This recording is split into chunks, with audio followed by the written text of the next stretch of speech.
My family treats me like a doormat. Now, they are planning a cruise without me and assuming I'd stay behind to babysit their kids. They expected me to watch the kids while they had a good time, even though I, 25F, was not invited to the family cruise. Reddit, hello?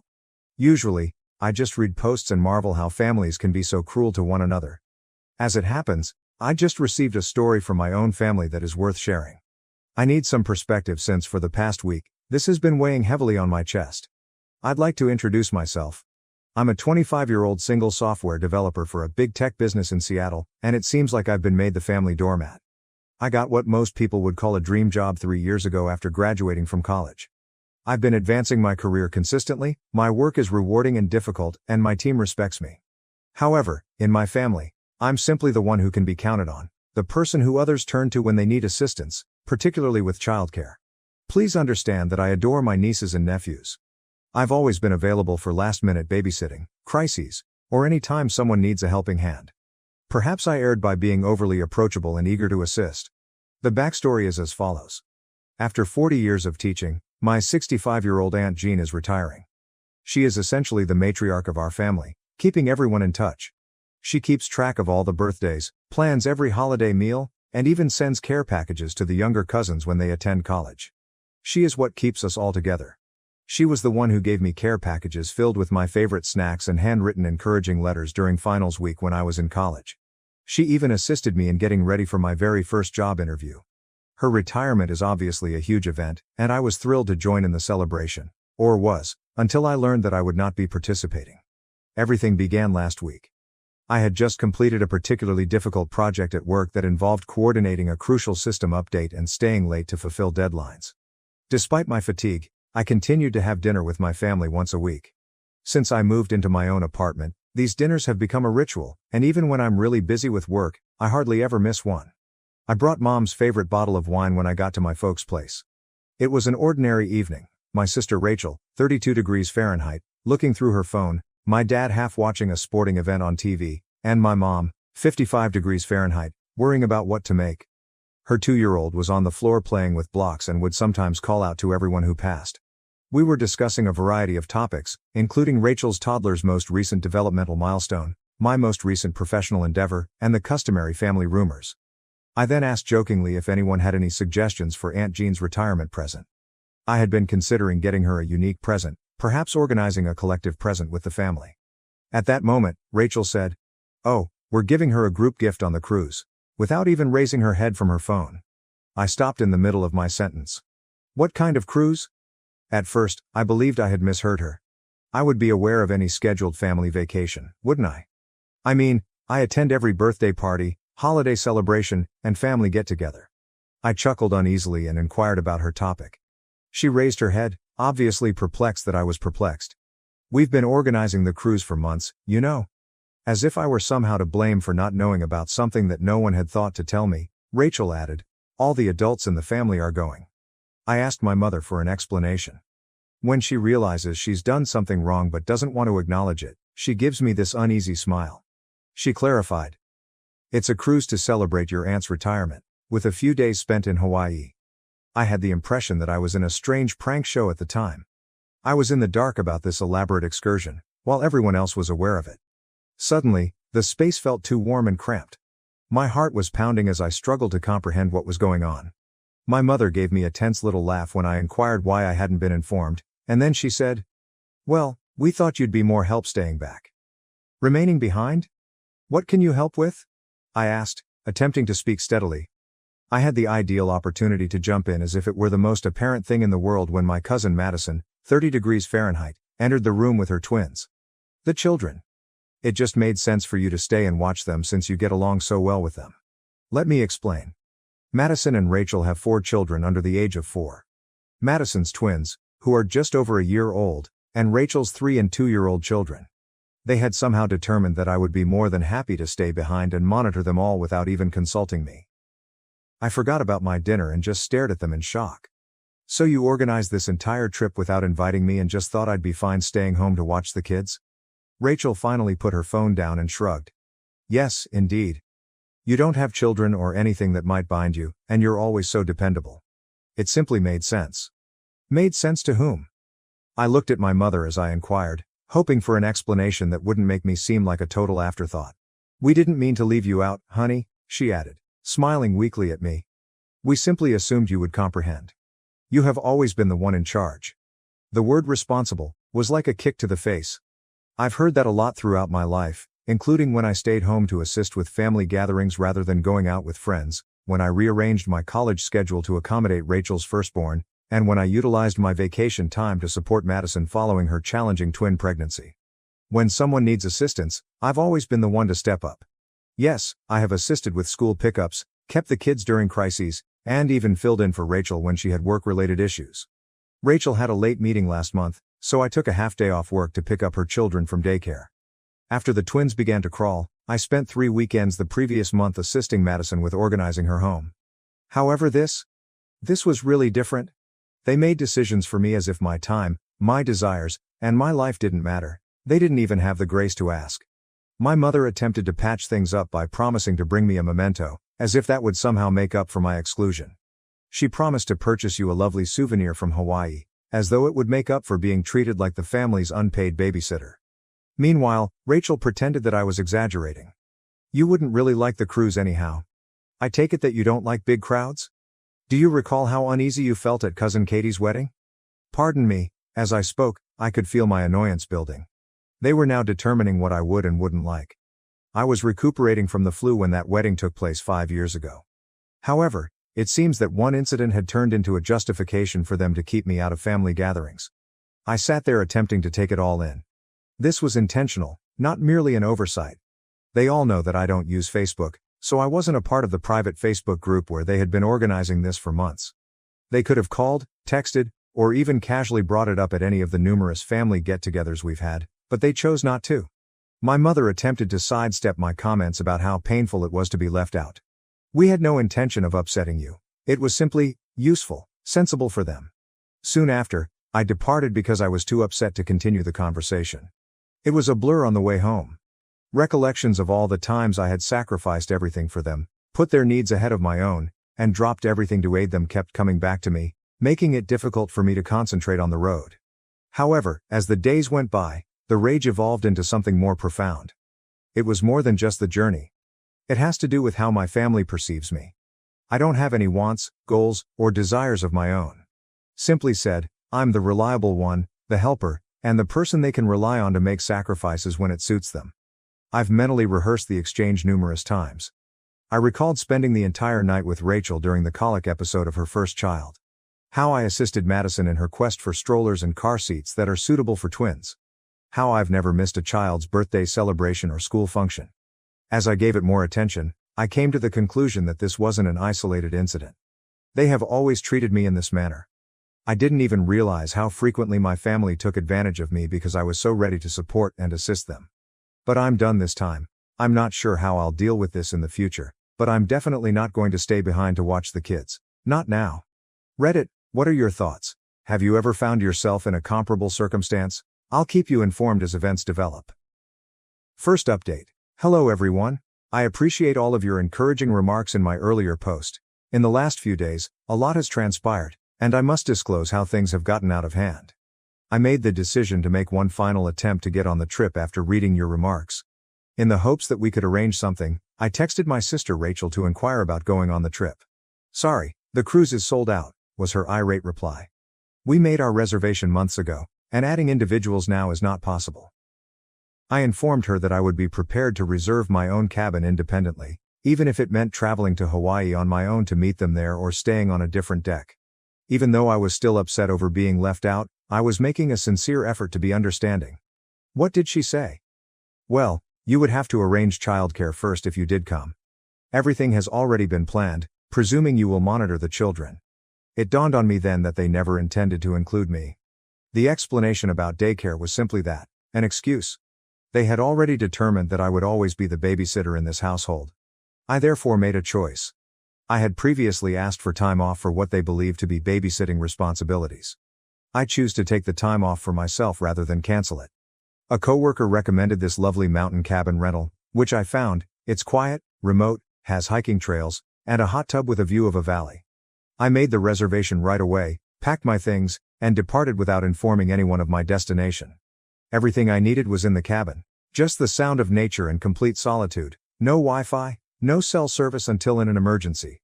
Naturally, my phone was overflowing with texts the morning of their cruise departure before I finally shut it off. Mom. In an hour, we're heading out. When are we able to drop off the children? Rachel. Hey, we're taking the car seats to your apartment. Be prepared. Are you ignoring us? Asked Madison. We have to stick to our timetable, therefore this isn't humorous. Mom.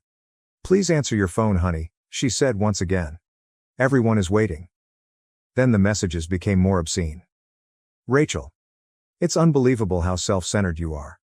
Our flight is going to be delayed. Madison. This is utterly careless. We had faith in you. I raised you better than this, said Mom. The finest aspect? I had never really received confirmation from them that I would be watching the children. They simply believed that since I've always done it, I would. I'm currently sitting in this serene cottage and taking in the mountain sunset.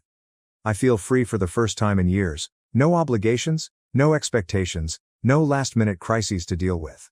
However, I am aware that this calm is fleeting. I haven't turned on my phone yet, and I can only picture the drama that will be there when I do. I feel bad for finally standing up for myself and upsetting the family dynamic, not for the children, whose care is ultimately the parents' duty. One commenter on my previous piece wrote, "They're not angry because you said no. And it's still on my mind." That struck close to home. They're upset because they can no longer control you. Am I mistaken for prioritizing myself at last? At the very least, should I have informed them that I wouldn't be available? It felt like the only way to let them know I'm serious after years of being taken for granted, even though I realize it wasn't the most mature thing to do. For the next week, I'll be at the cabin. I suppose I'll have to deal with whatever happens after that. Reddit, I appreciate you letting me vent. After I return and have addressed the fallout, I will provide another update. Second update. Hello, Reddit? It took me a while to take in everything that had transpired since my last update. I'm in dire need of some outside insight because things have become worse. Do you recall that quiet cabin I told you about? Those 7 days changed my life. I read books I had been intending to read for years in the afternoons, hiked misty trails in the mornings, and soaked in the hot tub under the stars at night. I felt what it was like to not be at someone's mercy for the first time in my adult life. I found myself thinking back on my relationship with my family while I was there. Rachel needed assistance moving houses last December, so I had to postpone a big certification exam that would have furthered my profession. That weekend, she said, no one else could help her. My siblings gave me plain gift cards, saying they were too busy to shop properly, while I used my entire Christmas bonus the month before to buy presents for all the kids. Madison argued that she had no one else to care for the twins, so I was unable to attend my closest friend's bachelorette party earlier last year. The pattern remained constant. Their demands came first, then mine. But when I got home, the real drama began. Do you recall how I shut down my phone? I had hundreds of voicemails, more than 100 text messages, and 47 missed calls waiting for me. It included everything from threats to guilt tripping. Do you realize we could have called the police for child abandonment? Was the most memorable message from my cousin Madison. They were meant to be your responsibility. What I was reading was unbelievable. You never agreed to watch children, so how can you leave them? I wanted to handle this ridiculous threat, so I contacted her back right away. When she answered, I exclaimed, "You can't be serious. If someone refuses to accept a responsibility, you cannot report them for it." She gave a frightening reaction. "You were the reason we had to postpone our entire trip. Are you aware of the amount of money we lost? You were meant to be with the children. Assumed to be? By whom?" I retorted. "I was never asked. You all made the decision for me." She continued talking about my responsibilities to my family and how I had failed them. She then revealed yet another shocking revelation. "I've already spoken with my legal pal. What you did can be regarded as careless." I lost it at that point. "Your lawyer buddy needs to advise you that before accusing someone of ignoring a duty, you must obtain their real consent. I have no formal authority to make medical choices for your children, and my apartment isn't even child-proofed. Have you considered that?" She ended the call. Then Rachel's flurry of messages arrived. It seems that she was so stressed that she was only able to enjoy half of the cruise and had to leave her children with a neighbor.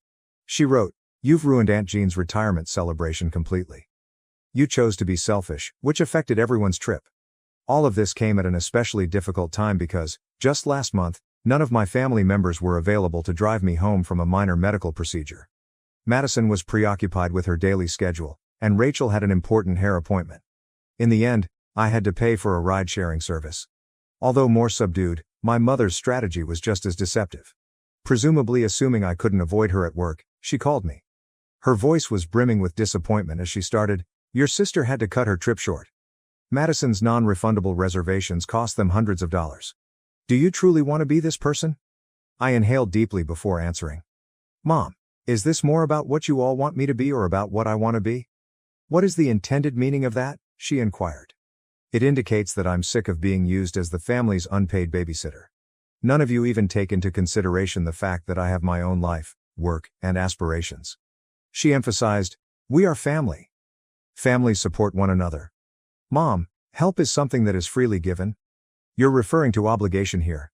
In addition, when was the last time I received assistance from any member of this family?" The ensuing stillness was telling. The intriguing part, though, is that my sister chose to make this public. On Facebook, she has been making ambiguous and hostile status updates about toxic family members and others who don't respect family values. The irony is that our extended family members are making comments like, "Some people forget where they came from," and "blood is thicker than water." I was initially turned away from the family cruise by these same individuals. My cousin even went so far as to email me a detailed list of all the fees they incurred due to my selfish behavior, including additional daycare charges, travel changes, and cruise tickets. She is requesting that I pay them back because, presumably, their careless planning has made me financially liable. A friend of mine who is a legal, not simply a buddy who knows a lawyer, burst out laughing when I showed her these messages. She asserted, "They cannot force you to pay for plans you never accepted. None of this operates that way." I've learned a valuable lesson from the entire situation. This goes beyond childcare or a vacation. It involves years of abusing my kindness and using my time and effort as a resource to which they are legally entitled. I've always had some emergency that needed my attention whenever I've attempted to plan for myself. Rachel had joined a book club, so last spring when I wanted to take a photography class, I ended up spending those evenings watching the kids. This summer, Madison needed assistance with the twins when her husband was gone on business, so I had to postpone our planned weekend getaway with friends. To help me deal with all of this, I've started going to a therapist. She noted that my family's response, the threats, the humiliation in front of others, and the financial demands, are all indications that someone they're used to controlling is losing control. Aunt Jean has been the sole bright point in all of this. I was moved to tears by her remarks when she called me yesterday. "I had no idea they excluded you like this. I would have stopped it right away if I had known. Family isn't meant to be like this." However, even her encouragement cannot make up for the hurt I feel when I realize how my family truly views me. I'm their safety net, their backup plan, and their free babysitting service, not their sister, daughter, or cousin. Going forward, I know I must establish clear boundaries, but I'm having trouble figuring out what those boundaries should entail. There's a part of me that wants to stop communicating altogether, at least temporarily. Even thinking about that makes another area feel bad. Reddit, what are your thoughts? With family members that don't even grasp the idea of boundaries, how can you set them? Have any of you had a similar situation? Third update. This will be my last update on the situation. Reddit. In light of the trip and the turmoil that followed, I've had to make some tough but essential choices regarding my relationship with my family going forward. These last few weeks have been life-changing. Now that I'm not always on call for family problems, my professional life has dramatically transformed. I am now in charge of a significant project. Last week, my manager even took me aside and remarked, "You seem like a completely different person. Your energy and focus have significantly increased." Until they were gone, I was unaware of how much my family responsibilities were impeding my career. I finally had the chat I had been dreading last night. I gave my mother a call. Since I still adore her in spite of everything, I knew she would be the most difficult to deal with. However, love is insufficient to excuse their treatment of me. Her voice was instantly eager as she responded. "I'm so happy you phoned, honey. Let's move on from this, shall we? I want to stop fighting now." I said in a firm voice, "Mom, this isn't a fight. This is my way of telling you that I need a lot of space." "What is meant by that?" Her voice changed from one of hope to one of worry. "It implies that I can't continue in this manner. I can't be a part of a family that doesn't respect me, even though I love you. Whenever I attempt to defend myself, I encounter manipulation, accusations, and guilt tripping." A few weeks ago, I would have been devastated when she began to cry. So what? Are you simply going to leave me? From your sister? From everybody? Yes, if that's what it takes to keep my peace. From there, the discussion took a turn for the worse. She employed all of her strategies, including money manipulation. Remember who helped with your first apartment deposit? Guilt about the children. They ask about their aunt every day. And even bringing up dad's health. This stress isn't good for his heart. The most painful part was when she mentioned my early years. She said, I gave up everything for you. To raise you, I put my career on hold. I didn't miss the irony of her exploiting her own decisions to blame me for mine. But I held my ground for the first time. I clarified that although I would continue to send birthday cards to the children, I would require total separation from the family's adults for the foreseeable future. What is the foreseeable future duration? She insisted. For however long it takes for me to recover and for everyone to realize that I'm more than just the family's babysitter. She ended the call.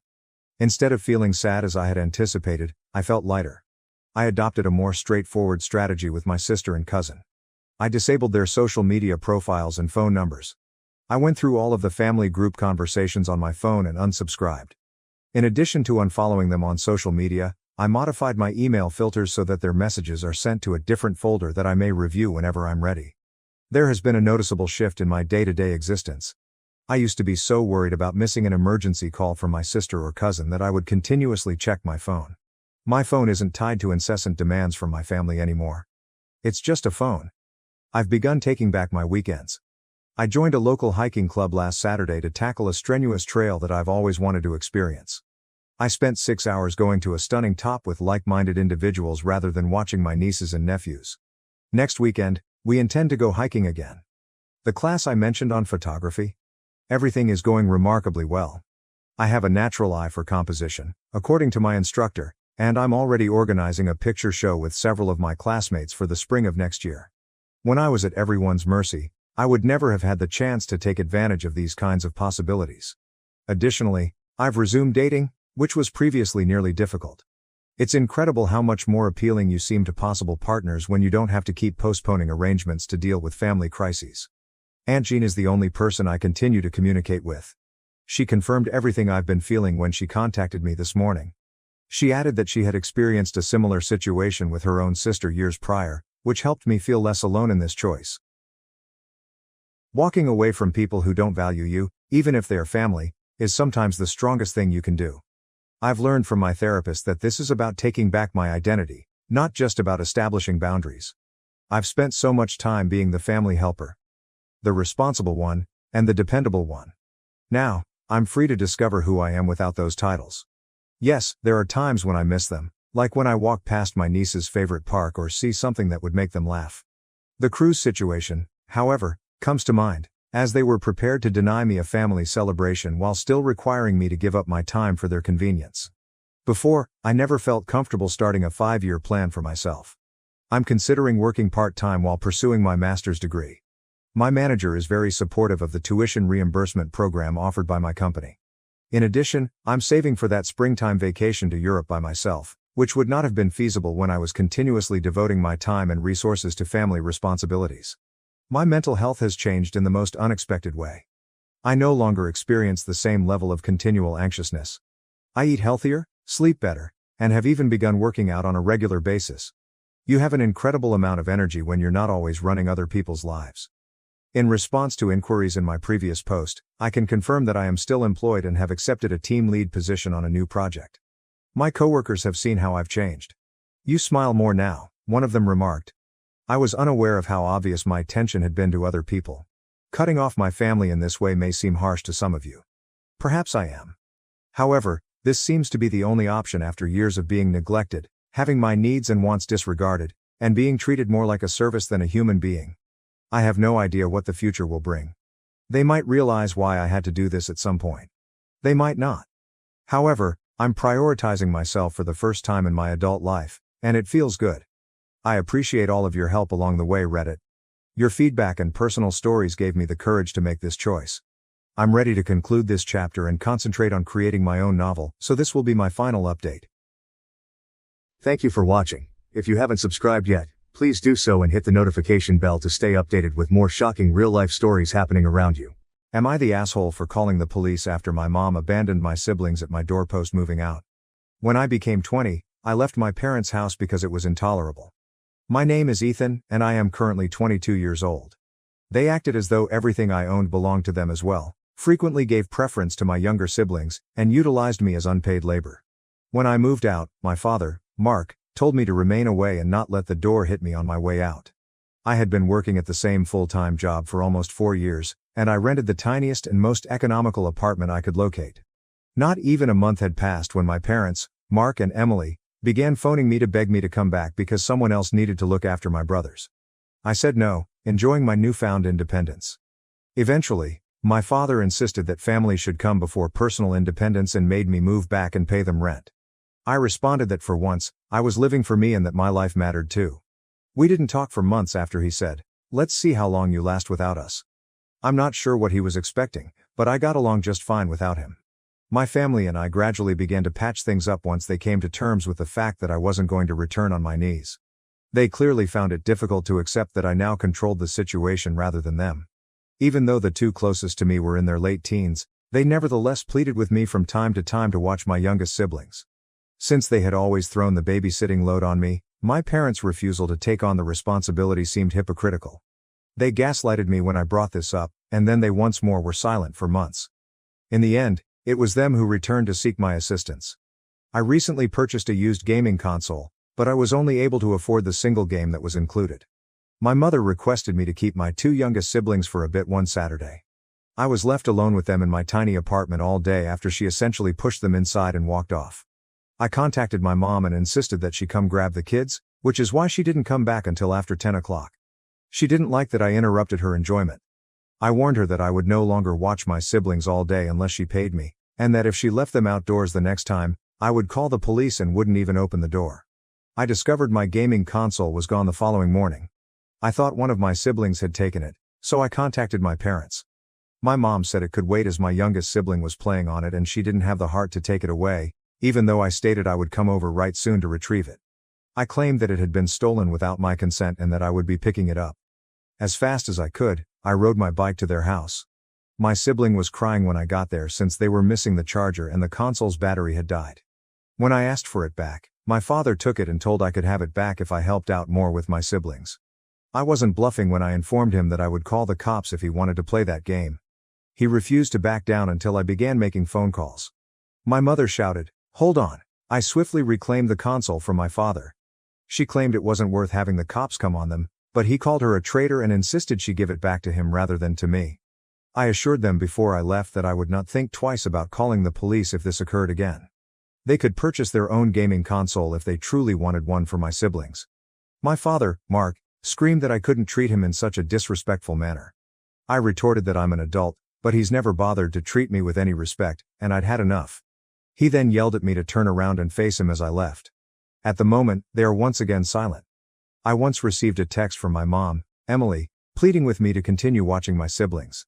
Since I wasn't doing it for free anymore, especially after they stole from me and attempted to prevent me from reclaiming my property, I told her that if she really wanted me to babysit, she could pay me, but I would only accept the money up front. I am not their property. They can either adjust or become disoriented since I am an adult with a place of my own and a life of my own. Since that text exchange more than a week ago, none of them have gotten in touch with me, which is okay. They are capable of handling their own mess. Update. It's unbelievable that I completely forgot about this account for almost a year, but I happened to stumble upon my original post when browsing Reddit videos online. I've returned to provide an update after realizing that I completely neglected to do so. Toward the end, there will be some light fighting and police intervention. I thought I'd bring it up even though I'm not sure if that counts as a trigger warning. I recently wrote about my parents' refusal to return my gaming console after one of my siblings stole it, as some of you may be aware. If my parents ever drop my younger siblings off at my door without asking again, a lot of commentators advise contacting the police or CPS. I waited and waited, but it had been around 3 months since my mother had last called, and I wouldn't watch my siblings for free. Then it came at last. When my parents unexpectedly called to ask me to watch the kids, they pretended if the previous console incident had never occurred. I informed them that it had to be a day when I was off from work and that I would not babysit unless they paid me. I no longer had Saturdays off due to a change in my schedule. Since they most frequently asked me to babysit on Saturdays, I really asked my boss for it. Additionally, it was more cost-effective for me to take on an additional shift. As usual, my dad became enraged and told me to man up and lend a hand. As he usually promised to do at my age, I pointed out that he should stop acting as though he controlled me and that, in a technical sense, I was manning up for myself and my own life. However, he dumped a lot of his duties on me and worked on Saturdays so he could forget about them. I was finished with their demands, as far as I was concerned. My mother grabbed the phone away from him after he began screaming into it. Since Sunday is my sole day off, I stated that I could only watch on Sundays and that I would only do so if I was paid $40 and my siblings' lunches, dinners, and snacks were prepared in advance. Since feeding them isn't my responsibility, I wasn't going to waste my money on it. I also made it plain that I would call the police to retrieve anything that was taken from me, such as my console the previous time it was stolen. To make it easy for the authorities to verify that it is mine, I kept the receipt from the time I purchased it and wrote down the serial numbers. My mother became enraged and began to curse like a sailor who had just lost a tooth. Before she discovered I wasn't answering and began insisting I say anything, I let her vent while essentially ignoring the phone. My demands were Sundays only, $40, and prepackaged food, or else they could forget about it, I said to her and my father.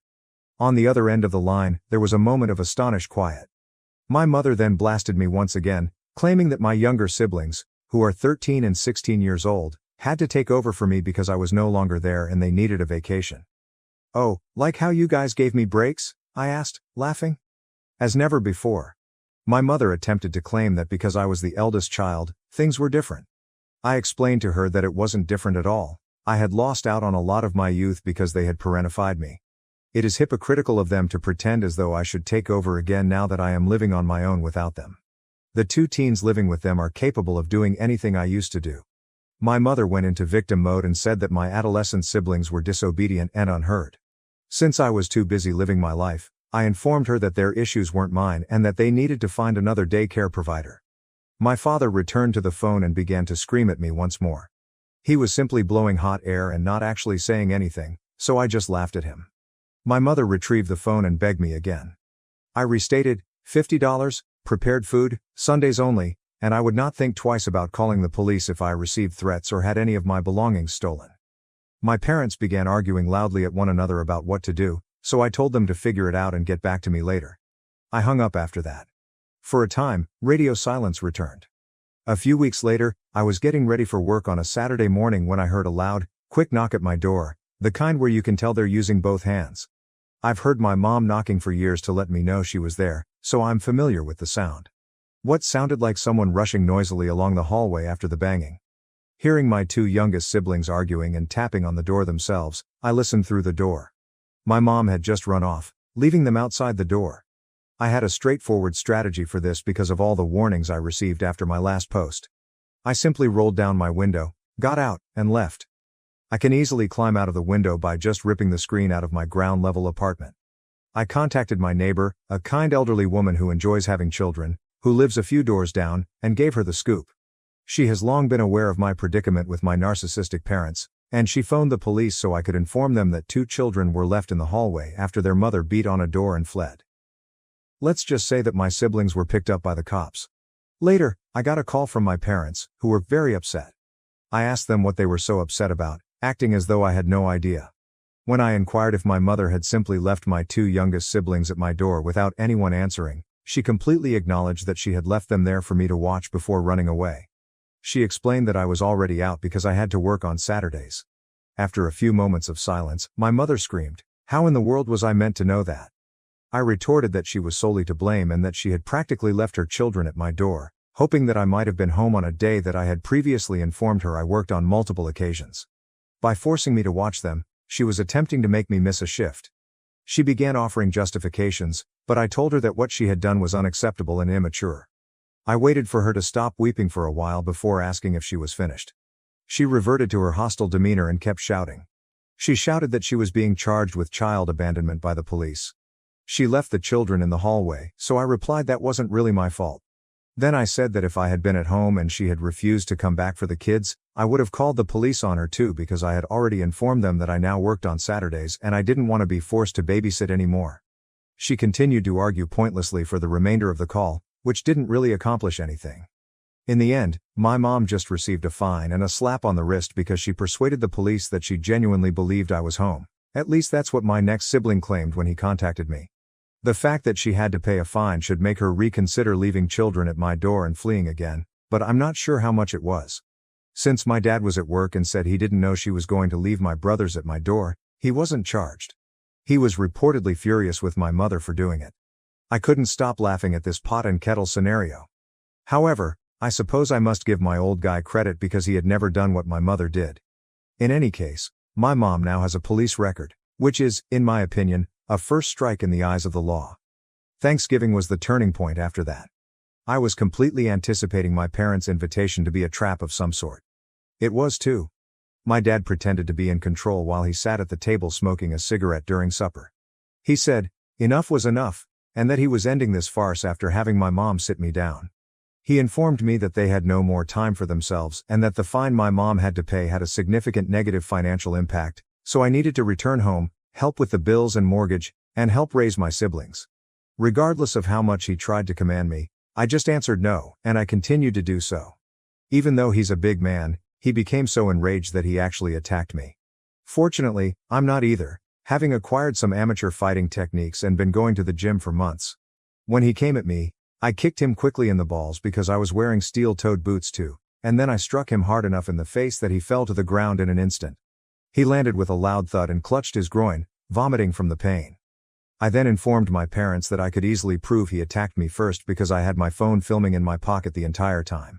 I complied with my dad's order to leave his house and never return, but not before stealing a turkey leg from the plate and riding home to eat it. The only people who have phoned or contacted me since are my siblings. I marched out like a boss, they claimed, and now dad's poor balls are the subject of constant jokes in the house. I was invited to return for other holidays after spending Christmas with a friend's family. Update: my parents blame me for losing the baby because my mom was pregnant. I now see why my parents attempted to have me return home for Thanksgiving. I have just learned that my mom was expecting her 6th kid. First of all, shortly after my last post, one of my siblings discovered my Reddit account and showed it to our parents.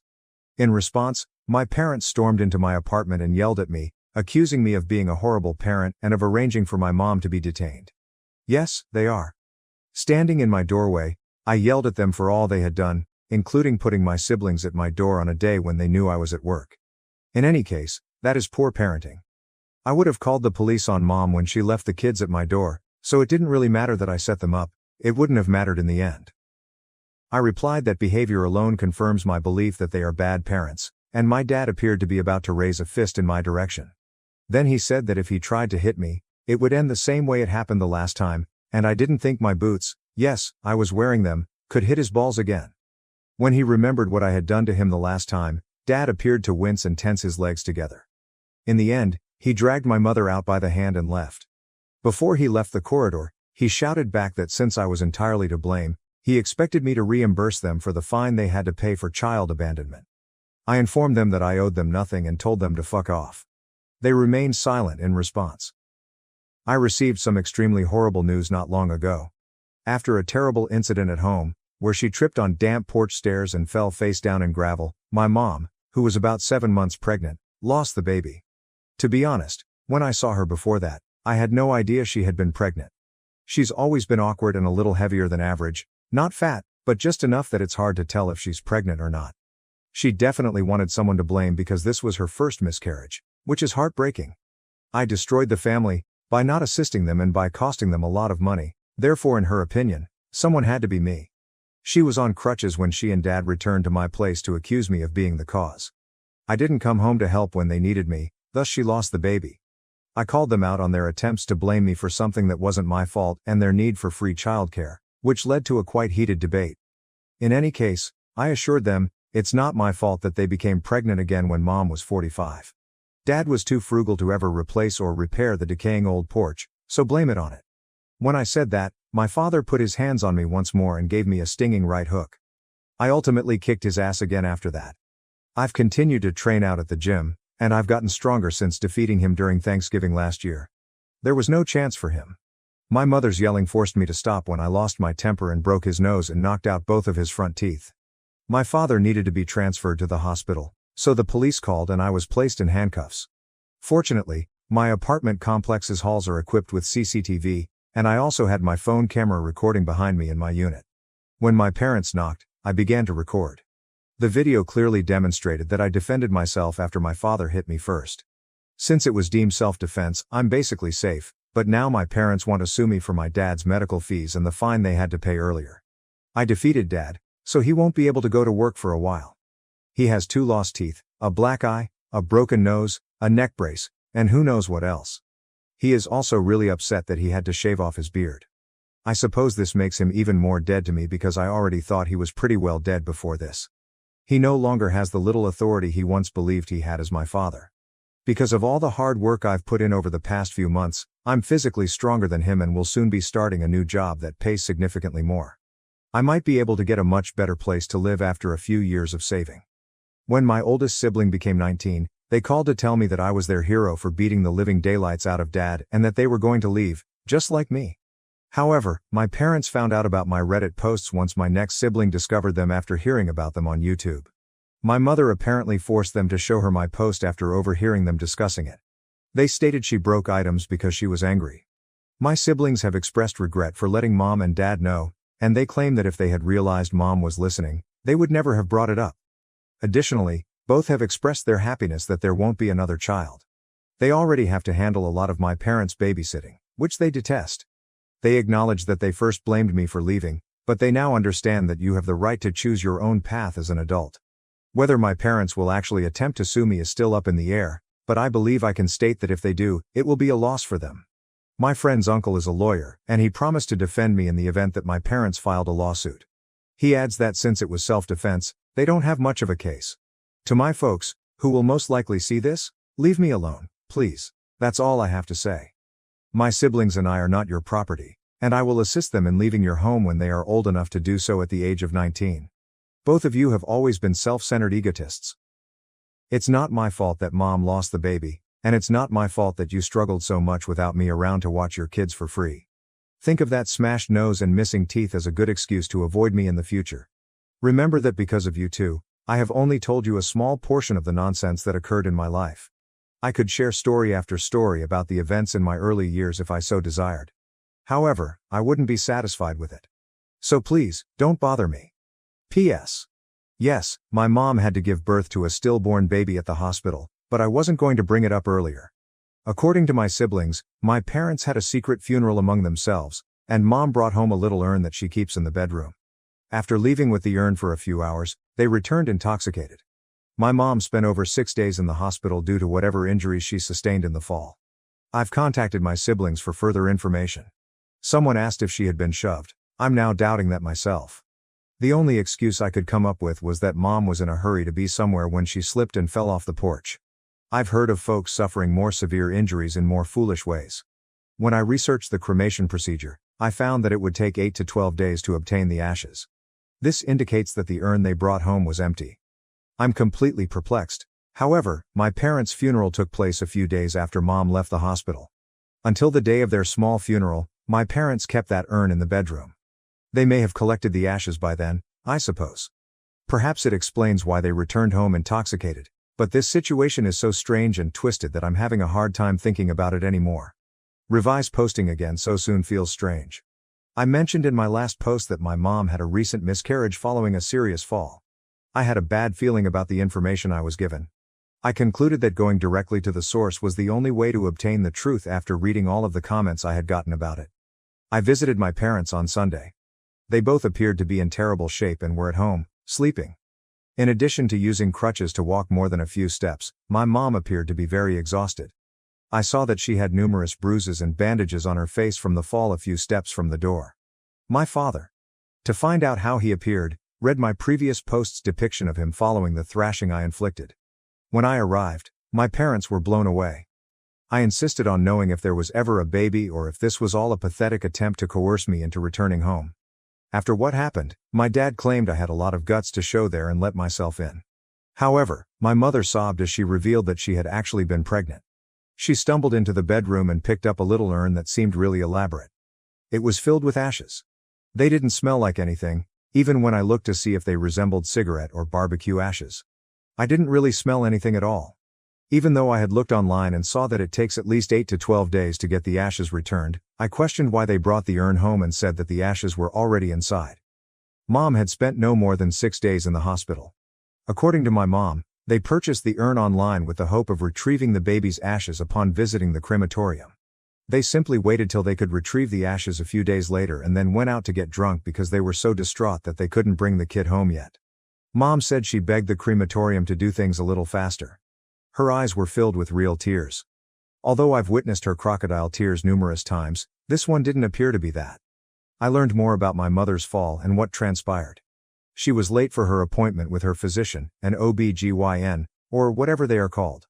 Mom clarified that she was attempting to get out to her appointment after oversleeping during her nap.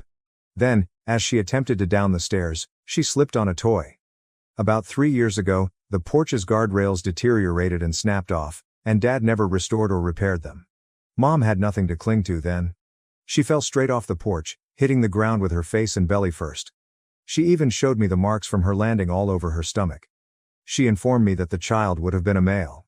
There would have been one more brother in addition to my 2 brothers and 2 sisters. Then Mom told me that because of her age and past injuries, a doctor advised her not to try to conceive again since her body might not be able to take it. It wasn't any easier to hear in person, but I kind of assumed that was the case after some individuals messaged me about it. At last, I posed the crucial query: why did she hold me responsible? Mom began to add something along the lines of, the day they showed up at my apartment was just really, really bad. But Dad interrupted her. It's all my fault, he screamed. I would have been there to help if I had followed his advice and returned home for Thanksgiving, and now I'm responsible for the death of a baby. I screamed back at him, telling him that he was to blame since Mom might not have fallen if he had actually bothered to fix the fucking porch. Furthermore, not that it would have made a difference, he didn't even bother to inform me that Mom was expecting back at Thanksgiving. Instead of taking sides, my mother simply left the room in tears as we kept ranting at one another. My dad was so red that he looked like a lit match.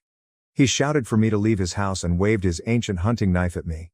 He told me I was no longer his son as I was leaving. He was always a bad father, so I informed him that I hadn't seen him as a father in years. I told him before I left that I would be requesting a restraining order and that he would have to deal with the authorities the next time he attempted to harm my siblings in the same way that he had done me. He will lose more than a few teeth, and if he attempts the same nonsense with my siblings as he did with me, I won't think twice about calling the police or CPS. He swore at me from the front door, saying things like, "You son of a..." I retorted that that was a slight to Mom, and he became enraged once more. After that, I saluted him with one finger and rode off on my mountain bike. So, I suppose that's the best response I can give someone. I'm not sure what the truth is if this isn't it. Does it matter now though? As soon as possible, I'm going to file for a restraining order, and once I start earning money from my new work, I'll be seeking to transfer apartments. After this, I'm not sure whether I'll feel like updating again. Unless my parents do something horrible to my siblings, I think I might be done here since I'm just going to be depressed thinking about all of this. I hope I've made my message clear to them. Even though I've already given Dad 2 beatings, he still held that knife with a hint of fear. He thought he was staring at a monster. Perhaps he views me as a monster, but if that means he never harms my siblings, then that's okay. Sir, he will be the monster. Thank you for watching. If you haven't subscribed yet, please do so and hit the notification bell to stay updated with more shocking real-life stories happening around you. My family abandoned me because my sister blamed me for her divorce. I ruined her life years later with an email that revealed everything. Almost 7 years ago, my family removed me from their lives and kicked me out of the house. I, 29M, was 22 at the time and lacked the financial stability to rent an apartment on my own. What had transpired was so unexpected that I had no time to prepare, either psychologically or financially. My sister was the cause of all of this. My sister, Hannah, 37F, and I have never been close due to our huge age difference. She married her partner of 3 years, Pete, 39M, when she was 27 and they were married for 3 years. They divorced after 3 years of marriage because Hannah suspected Pete of having an affair with one of my friends. I had been living with my parents after college because I had recently begun working and wanted to save money before moving out. My parents were fine with the arrangement as well, until my sister announced her divorce. She returned home one day, crying uncontrollably, and stated that she had filed for divorce because her husband had been cheating on her for 6 months. Then she threw me under the bus for introducing my friend to him. My friend Emily, 28F, was attempting to gain weight, and Pete, who was a licensed dietitian, volunteered to help her. I had introduced her to him, and it turned out she was the one Pete had been cheating on my sister with. I was startled that this was occurring because, While Emily and I were not particularly close, I thought she was a decent lady who would never become involved with a married man. Furthermore, dishonesty was out of character for Pete as well. He was completely charmed with Hannah and only had positive things to say about her, so I found it quite difficult to think he cheated on her. I had serious reservations, but my parents immediately trusted her and did not question anything, despite the fact that she had no evidence of him cheating. They simply accepted her word for it. I'm not going to hold it against them since they would prefer their own daughter over their son-in-law regardless of who was correct. What I didn't understand was why they so quickly kicked me out simply because Hannah said so. She stormed in one day, had a tantrum, and persuaded my parents to kick me out merely because I had introduced Emily to Pete. She blamed me for destroying her marriage, and my parents agreed for some reason. I was upset and tried to stop my parents, but they refused to listen. They warned me that if I didn't leave, they would kick me out. In only one day, I had lost both my family and my home and had no idea where to go. I was sobbing on the pavement with all my belongings for about an hour before I was able to gather myself and go to a friend's house for the night. I tried phoning them every day for the next 2 days but had no success. My friend was gracious enough to let me stay at his house until I could find an apartment for myself. Unfortunately, my parents were convinced that I was in the wrong and was to blame for the divorce. My parents had actually told me that they were disgusted by what I'd done before kicking me out, which made no sense given I wasn't the one Pete cheated on. They had blocked my number, so I couldn't reach them at all. When I attempted to visit them, my mother threatened to call the cops if I did not leave. After that, I concluded they were serious and blamed me for whatever had transpired. I don't suppose I had any reason to be surprised, given that my sister was always the favorite child. My parents had never intended for a second child, so I was constantly sidelined. While I didn't care for it growing up, I had no idea it would lead to something so significant. Thinking about it now, I suppose I should have seen it coming, but honestly, I don't think anyone in my position could have anticipated something like this. Anyway, for the following few weeks, I tried to figure things out on my own. Since Hannah and my parents had effectively cut me off and I had no way to contact them, I couldn't chat with Pete since he had also blocked me, which made no sense to me. I couldn't find him either because Hannah and Pete had moved out of the house they shared and gone to live with their separate parents. So, with no way to contact anyone involved, I turned to Emily, my last choice for finding out the truth. As I previously stated, Emily and I were not very close, but I had to do what was necessary. I asked to meet with her one day and explain the problem. I questioned her if Hannah's claims about the affair were accurate and she flatly denied it. To be really honest, I believed her. Emily told me that she'd only seen Pete a few times, and just professionally, so there was nothing going on between them. She had no understanding why Hannah would say such nasty things about her. She even told me she'd had a stable partner for a couple of years and was planning to marry in a few months. She even showed me photos. What Emily told me was far more believable than anything Hannah stated. I had no proof, but I knew Hannah was lying about the real cause for the divorce. However, because I lacked proof, I was unable to return to my family, and I could not have returned without it. Back then, I was yearning to return to my family because I missed them so much, despite all they had done to me. With time, I was able to overcome it and move on with my life. I found a place and made my employment the focus of my life so that I could distract myself. I also needed to pay the bills, so it was a better way to cope than sitting around feeling unhappy. I was hurting a lot because I didn't have any other options, but I knew I had to keep on, with or without the support of my family. Years have passed and I am doing a lot better in life. I relocated from my small apartment to a much larger one, and I even proposed to my girlfriend of 2 years about a week ago. Our engagement post proved to be a game changer for me. Just a few days after that post, I received an email out of nowhere that not only revealed the full tale of Hannah's divorce, but also provided all of the answers I needed, along with documentation. My fiancée, Liza, 30F, normally just posted about us on Instagram, but the photo from our engagement ended up on her Facebook feed, where she had a larger audience. It was a public post, so a lot of people saw it, including my ex-brother-in-law Peter. He happened to be someone my fiancée met at a conference a few years ago, since she was a doctor, and she ended up joining him on Facebook, where he found me. It truly is a tiny world, and for the first time, I felt pleased with it. Pete contacted me a few days after we posted, but instead of texting me on social media, he chose to send an anonymous email. He subsequently claimed that he did this so he wouldn't feel strange about what he was doing, as it had been several years since his divorce, and he didn't want to appear like a disgruntled loser who hadn't moved on from what happened. Besides, He was the one who blocked me in the first place. So he felt strange and guilty about getting back in touch with me about something that happened so many years ago. The email contained the entire tale and documentation of what happened 7 years ago. When I finished reading it, I couldn't believe my eyes. Apparently, my sister was the one cheating on Pete, not the other way around, as she had been telling us for so long. Not only was that a massive lie, but she had been cheating on Pete with a friend of mine, just as she had accused him of. My friend Frank, 28M, worked as a clerk at a grocery store near Hannah's house back then. I would never have noticed the connection myself because I had never seen them together. I suppose they had kept it sufficiently under wraps, but not enough for Pete to find out. When questioned, Hannah told Pete that it was all my fault because I had introduced her to Frank and even told her how much he needed her help because he was an aspiring singer and she was a really excellent singer herself. She agreed to help him, and they were in love before they realized it.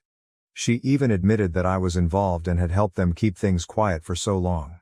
All of this was obviously a fabrication, and I had no idea Frank and Hannah were up to anything. Pete was enraged when he found out and blocked my entire family, which he now admits was idiotic of him. However, he was so enraged that he didn't think much about his conduct. Of course, he told me all of this in person because the email was designed to be as impersonal as possible. He did not want it traced back to him, but I figured it out. He had provided copies of emails between my sister and Frank in which they discussed how easy it was to dupe Pete. The emails were filled with declarations of love and plans for where they would meet next. Hannah couldn't refute any of this because she signed off on the emails with her middle name, which few people were aware of. I had her dead to rights. After combing through Liza's Facebook friends, I concluded that Pete must have sent me the email. My gut intuition told me that it had to do with social networking. When I eventually discovered Pete on her friend list, I contacted him. We planned to meet a few days ago, and he informed me that he learned about what Hannah had told her family from Emily, who had met him a few years before. I had told Emily to keep my side of the story a secret, and I was cursing myself when I realized that if I hadn't said that, she would have informed Pete about it, and I would have been able to prove my innocence a long time ago. Anyway, Emily and Pete ran into one another a few years ago, and she ended up questioning him about their divorce. They started conversing and he eventually learned what Hannah had told us. He said that he wanted to speak with me about it and tell me the truth, but he didn't because he felt strange. I swear, if Pete hadn't been so easily embarrassed, my life would have been much easier. I did forgive him though, since I needed his cooperation to completely destroy my sister, and I knew he would agree. Hannah had clearly been lying to my parents in order to secure financial assistance during her divorce, and she had even thrown me under the bus for good measure, knowing that one discussion with Emily would disclose the truth. I couldn't believe someone, particularly someone related to me by blood, could be so selfish. I'm sure Hannah never bothered to correct the record, and my parents had simply accepted whatever lies she'd been giving them during her divorce. She knew that if the truth about her being the cheater was out, she would be in serious danger, and she simply couldn't risk it. That's too bad. The truth had finally come out, and I was going to use it to ruin her life, just as she had ruined mine all those years before. I had not seen my family in 7 years, so I wasn't sure if they still lived in the same house, but they hadn't moved. I checked this with an old neighbor before arriving, and I was relieved to discover that Hannah was still living with them as well. That didn't surprise me because Hannah had always been a couch slug who loathed doing her own job. If she could live with our old parents and have them perform all of her duties, she would. Anyway, 2 days ago, Pete and I unexpectedly arrived at their place. My mother answered the door, and we hardly gave her time to process what was occurring before we walked in. My father and Hannah were also present in the living room. We were back together as one happy family, but only for a short time. Their faces turned nasty as soon as we entered. My father instantly threatened us, saying he'd call the cops if we didn't leave. But I shot back, telling him he could do whatever he wanted once he saw the documents we were about to show them. My parents looked perplexed, but Hannah looked like she was about to vomit and excused herself, heading to her room. I assumed she was trying to flee, but there was no use in doing so. Pete then proceeded to show my parents the divorce papers and screenshots of Hannah and Frank's correspondence, while I described the true story. Pete also told my parents that Hannah had to give up our family heirloom, my grandmother's diamond ring. In the settlement, she had to sell the ring because she couldn't afford to pay him the money. She is a high school teacher. My parents were already terrified by what we had told them, and this was simply the cherry on top. We watched the drama unfold as my father demanded an explanation from Hannah for all that had occurred. Despite all of the evidence against her, she continued to lie and cover up the truth, so my father kicked her out. He packed her belongings for her, handed her the bags and then told us all to leave their house. I didn't need to be told twice before leaving with Pete, as my sister cried and pleaded with my parents to let her back in, just like I did all those years ago. This was excellent karma, and I could not be happier. It's been a few days since then, and my sister just arrived at my house a few hours ago, insisting that I immediately make amends with my parents. I had no idea how she located me, but I informed her that I no longer owed her anything. She had ruined my life once, so I returned the favor and we were now equal. I swear she had no pride left because the moment I said that, she burst into tears and accused me of being a monster. I didn't care about her drama and closed the door as she began to sob uncontrollably. I just put on my headphones and listened to music as Liza, my fiancée, worked in her study, so that neither of us would be disturbed. Hannah eventually departed, but not before leaving a message with a marker on my door, reminding me that I was nothing more than a vengeful monster. To be honest, I see nothing wrong with what I did and have no regrets. But Hannah appears to believe that I am the villain here. I just did to her what she had done to me some years ago, only I told the truth, whereas she did nothing but lie and threw me under the bus. So what do you all think? Am I the hole who ruined my sister's life and got her kicked out 7 years after she accused me of causing her divorce? Update 1. Hannah is still troubling me, despite the fact that she was kicked out a week ago. I had to threaten her with calling the cops after she called me for the 14th time today before she stopped. I'm not sure how she found my phone number and address, but that's not what I'm interested in right now. Hannah is attempting to get sympathy from me since, apparently, a school teacher's salary is insufficient for her to support herself. But I don't think that's the case. She's just furious that she has to seek a home and pay her own rent, energy and groceries now that our parents have booted her out. I don't feel really sad for her. In case you were asking, yeah, I did block her phone multiple times, but I think she's having her pals add me to conference calls, so it's pointless. My parents are as awful, if not worse than Hannah. They found me on Facebook and saw the post announcing my engagement, so they want to be a part of my life again and have expressed a wish to attend my wedding. They have not apologized yet, but for some reason, they expect me to simply invite them to my wedding, which is meant to be a very special day for me. I don't know where these individuals get the courage to say things like this, but I'm not reacting to any of it. Liza and I have had a blast reading their texts because there's no chance they're genuine right now. It's all just very sad for them. Update 2. Hannah showed up at my house again after I threatened to report her for harassment yesterday. I was about to go for work, but she stopped me by flinging herself across the hood of my car and refusing to move until I spoke with her. It was really frustrating, so I ended up contacting the cops this time. They carried her away while she yelled and wept, attempting to paint me as the evil guy. But nobody believed her sad girl play. It took some time to file charges against her, but once I did, I left for work since I didn't want to let this minor incident spoil my day. I was confident that my parents would bail her out because she was their favorite, and I was proven correct. After getting her out, my parents texted me a lengthy message about how I was being far too harsh on them for an honest mistake they made nearly 10 years ago. It was comical since nothing about what my sister and dad subjected me to was either honest or incorrect. They knew exactly what they were doing and were fully aware of how nasty they were. Despite the fact that I had nowhere else to go, they nonetheless sent me out on the street. So now that I can do the same to them, I see no reason to be forgiving or compassionate. I texted my parents back, telling them that they had lost the right to tell me what I could and couldn't do years ago, so they should stop fooling themselves. I have not blocked them yet because I haven't had time to check my messages, but I will shortly. Hopefully, I'll be free of this entire family for good. Update 3. I just got home from work and checked my social media, only to discover that my folks had sent me yet another lengthy message. Liza and I went through it together, and I swear it was the funniest thing I had ever read. I suppose the poor people are unaware that nothing they say or do today will cause me any harm. I am just giggling at how delusional and sad they are. Apparently they still consider us to be family, and they have taken Hannah back in. They've decided that both of their children need a second chance, as if I've ever done anything wrong. So while they have welcomed my sister back in, they also expect me and Liza to come to their house shortly for dinner so that we may settle our disagreements civilly before the wedding. It was bold of them to think that I would want them at my wedding in the first place. We got a good laugh at their dumb message. After that, I wrote back, indicating I had no interest in anything they had asked us to. I was content living away from them, as I had for the previous 7 years. They had shown me that I was better off without them, and I would be eternally grateful for that. I didn't need them anymore, and I didn't want their supposed forgiveness.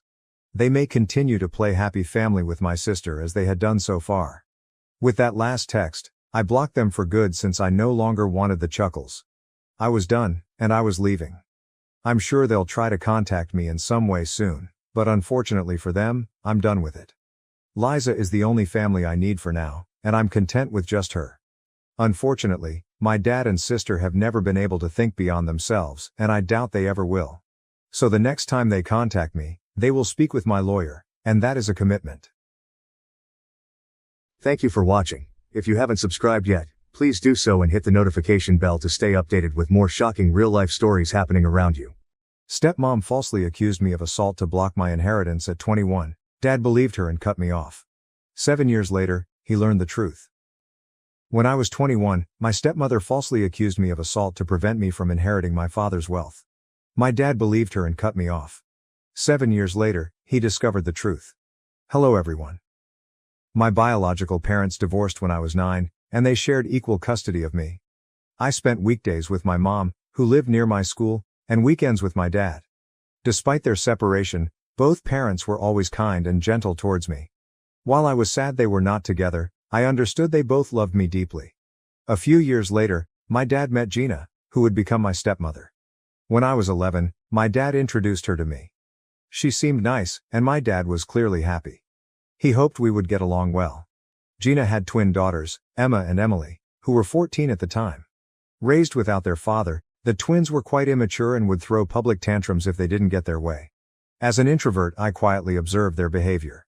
After a year of dating, my dad and Gina decided to marry when I was 12. Even my mom attended the wedding. I was excited to have a new family member. Initially, I thought my stepmother and I got along well. However, a few months after their honeymoon, she told me one morning that she didn't really like me. She said we needed to pretend to get along for my dad's sake when he was around. She also told me to stay out of her way when he wasn't there because she couldn't stand the sight of me, as I reminded her of my mom. Hearing her harsh words broke my heart. I had genuinely liked her and hoped for a good relationship. The twins overheard her and later teased me, saying my dad didn't love me and preferred them. I remember crying and telling my mom about it. She immediately called my dad and gave him an earful. My dad assured her that my stepmom would never say such things and that I must have misunderstood her. The following weekend, when I visited my father, my stepmother appeared upset. She stayed silent in front of my dad, but as soon as he left, she angrily whispered to me, threatening that she would ensure I no longer had a dad in my life if I ever told my mom anything about her. She also warned that she would divorce my dad and take all his money, leaving him destitute if I didn't keep quiet. At just 12 years old, I was terrified for my dad, so I nodded in agreement. From that day on, Gina made it her mission to make my life miserable in every way possible. Being a child, I felt I had to endure it silently. Whenever we were alone, she would say hurtful things to me and I would stay silent, hoping she would eventually stop bullying me. She would insult my height and weight, calling me ugly. I hoped my dad would notice, but he never did. He believed Gina and I had a good relationship and would often force me to go shopping and eat out with her and the kids. She would use my dad's card to pay for our meals but wouldn't let me eat anything substantial at the restaurant. I was only allowed to have soup or dessert, no main course. I would sit there miserably, watching them finish their meals while crying quietly. I would return home hungry and she would force me to go to bed without eating. Many nights I cried myself to sleep, both hungry and exhausted from her cruelty. At that point, I was at my wit's end, scared, angry, and frustrated with both my stepmom and my dad. This is why I dreaded visiting my dad on weekends. Every Friday evening, I would try to avoid visiting by coming up with excuses like a stomach ache so I could stay with my mom. My parents started noticing, and my dad would call, expressing sadness at not seeing me. My mom would urge me to tell her if something was wrong, but I always kept quiet, still scared of Gina's threats.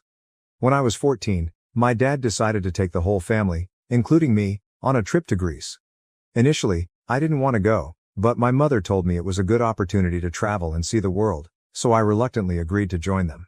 As usual, Gina pretended to be sweet and kind in front of my dad, asking about school as if she genuinely cared.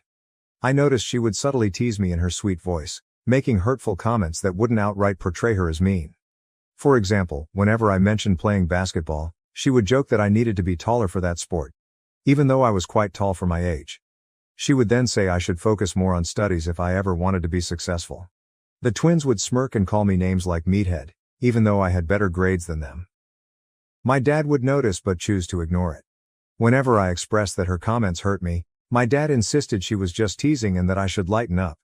Gina would nod and tell my dad that I had no sense of humor and needed to learn to have fun. This continued throughout the vacation. One day, in a moment of anger when she and the twins were teasing me about my weight while I was trying to enjoy the pool, I decided to retaliate. I told the twins that their double chins were embarrassing, watching their faces fall.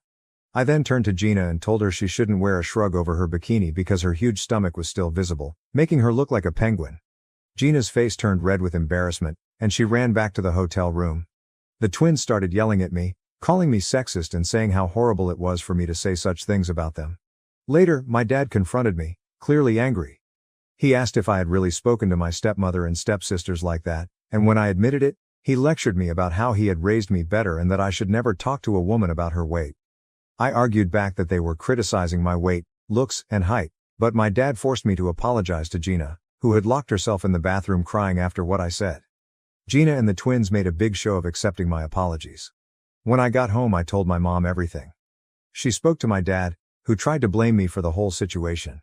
My mother threatened to call CPS on him if Gina ever commented on my weight or looks again.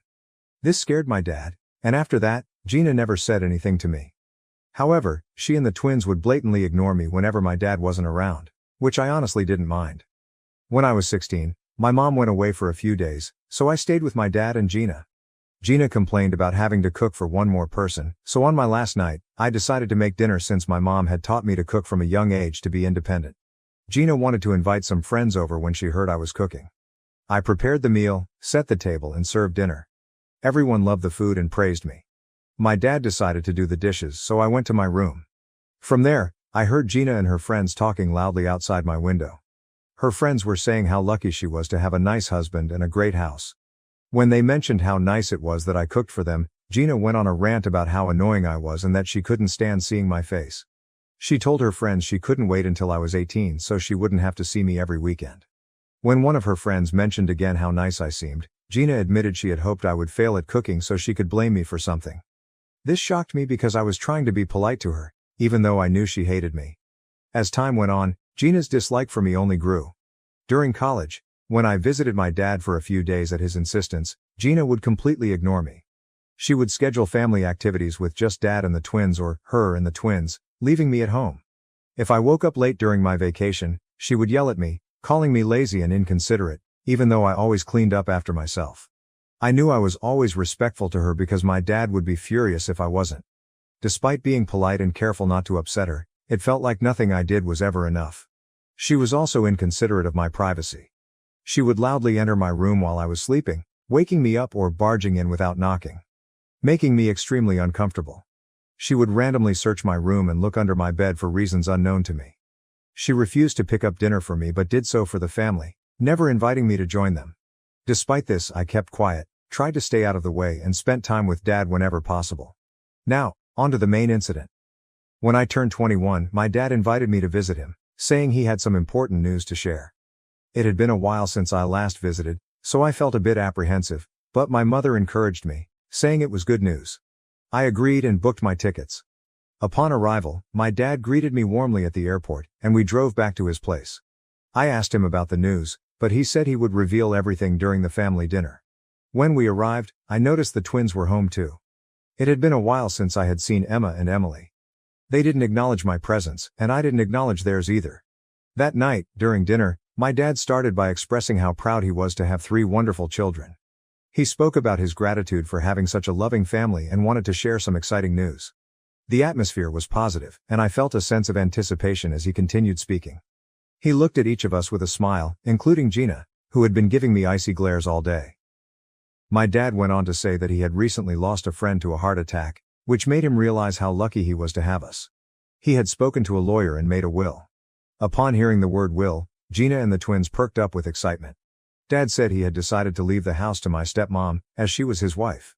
Gina beamed with pride and kissed him on the cheek. My dad's house was a 5-bedroom place, and if Gina ever decided to sell it, she could make a fortune. Dad then announced he was leaving his entire retirement account and his car to me. This wasn't just any car, it was a vintage car he had spent a lot of time and money maintaining. The car held sentimental value for both of us, as he often shared stories of his youth and adventures associated with it. As I processed this information, I realized that leaving the car to me was his way of expressing his love. As my dad spoke about his pride in me inheriting the car, Gina's expression shifted from pride to discontent. She exchanged glances with the twins, who seemed equally displeased. It was clear that the idea of me inheriting a significant sum of money and the beloved vintage car stoked their resentment. Dad, apparently unaware of the tension in the room, continued to explain how he would leave the joint bank account he shared with Gina to the twins. Since Gina was a homemaker, the money was entirely my dad's. He expressed his wish for the account to be equally divided between them, assuring them they would have money and a house to live in. So they needn't worry if anything happened to him. I thought this arrangement was fair and had no issues with it. However, the twins immediately voiced their disappointment, saying they had expected more. They argued that my dad should also leave them his retirement account, claiming I didn't need it anyway. When my dad questioned their reasoning, Gina chimed in, stating that as a guy I should find my own way, whereas they were women and needed more money for financial security. My dad reminded Gina that he had already taken care of their college funds and now they were also getting a house and a bank account, so they had nothing to worry about. Despite this, Gina kept insisting that I didn't deserve so much money. My dad firmly reiterated that his decision was final. I sat quietly, observing as the argument escalated. Suddenly, Gina burst into tears. We looked at her, startled, and my dad reassured her that there was no need to cry since he had divided everything fairly. Through her sobs, Gina claimed she had kept silent for years to protect the family but couldn't hold it in any longer. The room fell into awkward silence, and my dad and I exchanged confused looks. Despite the palpable tension, he gently encouraged Gina to share what was weighing on her mind. Amidst her sobs, Gina began to recount how, a few years ago, I had supposedly tried to force myself on her, but she had kept it hidden to protect me. I was stunned, completely blindsided by the unexpected accusation. Before I could even grasp what was happening, Gina started elaborating on her fabricated story. She told my dad that after our vacation in Greece, where we had an argument about weight and height, I would constantly stare at her and attempt to enter her bedroom uninvited. I sat frozen in my chair as she continued to concoct tales of how I would try to barge in every time she took a shower or get uncomfortably close to her face when we were alone. She claimed she dreaded having me over every weekend because she feared I would behave the same way with the twins. I tried to defend myself, vehemently denying the baseless accusations and yelling at her for having the audacity to make up such lies, but Gina continued to cry as if she were the victim. She went on about how, as I grew older, I made her increasingly uncomfortable and, on one occasion when we were alone, I allegedly tried to force myself on her. My eyes widened in shock, and the blood drained from my face upon hearing such a serious accusation. My dad looked utterly confused and concerned, his eyes darting between me and Gina, clearly at a loss for words. Gina continued her story, claiming she had suffered in silence for years, afraid to speak up for the sake of the family. I yelled at Gina, calling her a psycho, insisting there was no way I had ever looked at her inappropriately, let alone touched her. Gina yelled back that she was done keeping her silence and needed to expose a monster like me. The twins began shouting furiously at me, accusing me of putting their mother through this and using words like rapist and molester. My head was spinning, and it all felt like a bad dream. I couldn't believe how a pleasant evening had turned into such wild accusations. I looked at my dad for support, but he remained quiet, clearly trying to process everything Gina had said. He asked her if what she had spoken was true, and Gina nodded, asserting that she would never lie to him about his own son and that, as his wife, he should believe her. While I tried to defend myself, my dad asked Gina why she hadn't spoken up earlier. She explained that she feared no one would believe her since I was a minor trying to do inappropriate things with her. As a stepmother who had married my dad, she felt people would dismiss her words. She claimed she had to bear this silently to protect the family. I was crying at this point, begging my dad not to believe her. I never imagined Gina could fabricate such atrocious lies, especially after what she had put me through over the years. Unfortunately, Gina's manipulation had strained my relationship with my dad, and he seemed torn between trusting me and believing his wife. The twins, influenced by their mother's narrative, supported Gina's false accusations and yelled at me to leave their house. I yelled back that it was my dad's place and they shouldn't believe their mother's lies. My dad, amidst the chaos, looked up at me and told me to leave the house until the matter was resolved. It felt like a punch to the gut. Being rejected by my own father, who chose to believe his second wife over me, left me hurt, confused, and betrayed. I packed my belongings and left the home I once thought was mine. I flew straight to my mother, who was shocked to see me at her doorstep. When I told her everything, she was furious and ready to confront my stepmom. But I asked her not to, knowing how unpredictable and dangerous Gina could be. If Gina could concoct such wild lies to get me kicked out of my dad's house because she was upset about the inheritance, she could do much more to ruin my life. I couldn't risk having her in my life any longer, which is why I decided to cut off my dad permanently. Since he chose to believe her, he didn't deserve to have me in his life. Later, my mom told me that my dad called her to express his shame in having a son like me and declared he wanted nothing to do with me.